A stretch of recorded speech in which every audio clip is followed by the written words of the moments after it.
A data de 30 de julho de 2014, isto diz-lhe alguma coisa? 30 de julho de 2014...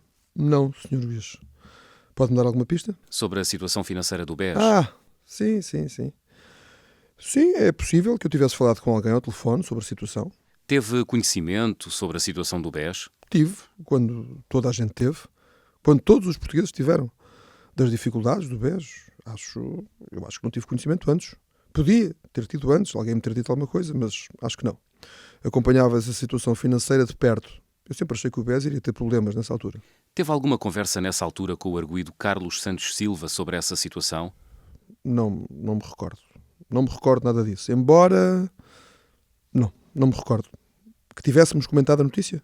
Sim. Senhor Juiz, ninguém falava de outra coisa. Estou a perguntar-lhe se quando ouviu a notícia da resolução do BES ficou com algum receio. Eu não fiquei com receio nenhum, pelo contrário. Mas se queres saber, o meu estado de espírito é que ria-me interiormente, não é? Aí quiseram pedir ajuda e acharam que isto ia correr bem. Sabe se ele falou, ou sugeriu, ou combinaram transferir dinheiro do BES para outros bancos na sequência dessa notícia? Não me recordo disso. Seria o que eu faria se tivesse dinheiro no BES, mas não me recordo de ter comentado isso com ele. Neste período de julho de 2014, o senhor falou com ele no dia 26, no dia 28 e no dia 1 de agosto ao telefone. Portanto, no dia 26 e 28, já sabia que ia sair esta informação sobre o BES? Eu julgo que não, Sr. Juiz. Eu não tive acesso a nenhuma informação. Podia ter tido, mas não tive. Julgo que soube no mesmo tempo em todos os portugueses. Mas não posso garantir. Eu sou uma pessoa bem informada e tenho... Seria, presumo eu, uma informação importante. Claro.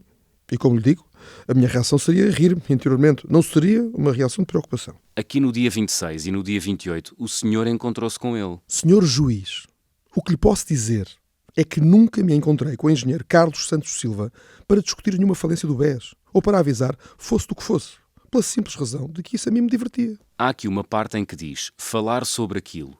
Aquilo? Senhor Juiz, a memória que tenho é esta.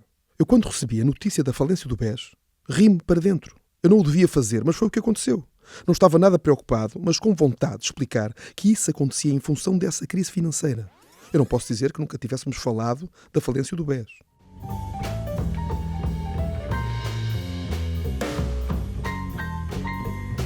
Aqui no dia 30 de julho de 2014, segundo a acusação, existe uma transferência do BES no valor de 250 mil euros para o Deutsche Bank.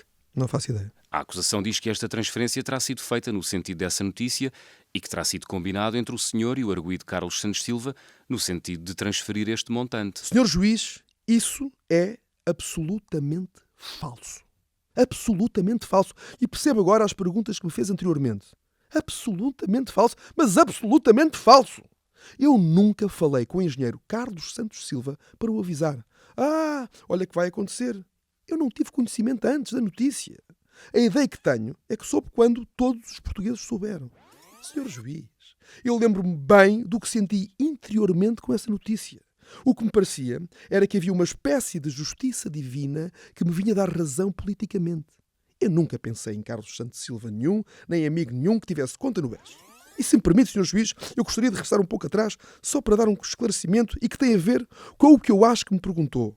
Fez algum pacto de silêncio ou porque não falou com o engenheiro Carlos Santos Silva?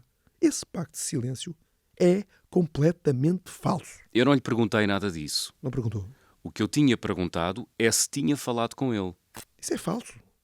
E de tal forma é falso, porque eu ouvi as escutas este fim de semana, a partir do dia 30, eu falo com um sem número de pessoas sobre o BES. Já dei essa explicação, mas quer dizer que não fiz um pacto de silêncio com ninguém. Nunca liguei a notícia do BES a Carlos Santos Silva. Não tenho ideia. Não tenho ideia nenhuma, Sr. Ministro. Senhor Ministro, não. Senhor Juiz. Sim, desculpe, Sr. Juiz. Sabe que no Brasil se chamam ministros aos... Isso é aos do Supremo. Sim, eu sei, os do Supremo. Por isso eu estou habituado a falar com eles e às vezes... Desculpe.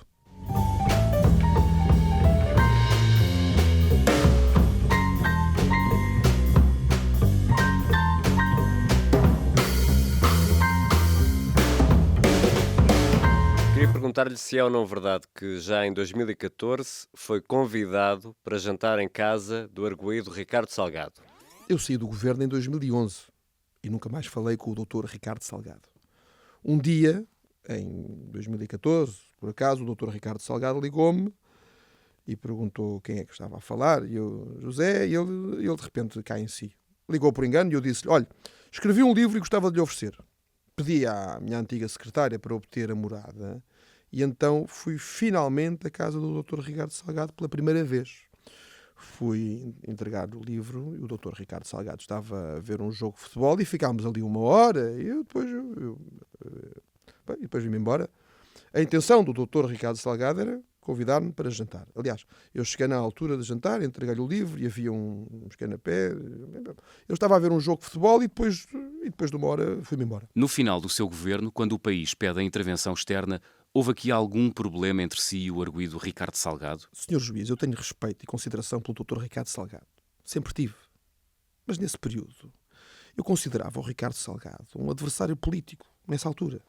Porque ele estava empenhado em derrubar o governo. Ou melhor, não era derrubar o governo. O Dr. Ricardo Salgado não é um ativista político. Mas as posições que nós tomámos a propósito da Vivo tinham sido tão desagradáveis para ele que fez todo o possível para que o governo não tivesse sucesso. No momento em que o governo mais precisava de um mínimo de responsabilidade nacional para não pedirmos ajuda, foi o momento em que todos os banqueiros, essas magníficas figuras, esses 4 banqueiros, foram cúmplices nisto. Ir à televisão dizer, sim senhor, vamos pedir ajuda. Teve conhecimento de um contacto que terá existido entre o Ministro das Finanças e o arguido Ricardo Salgado para que o senhor, enquanto Primeiro-Ministro, cedesse ao pedido de ajuda externa? Não tive. Mas o meu afastamento com o Ministro das Finanças não se refere apenas à divergência.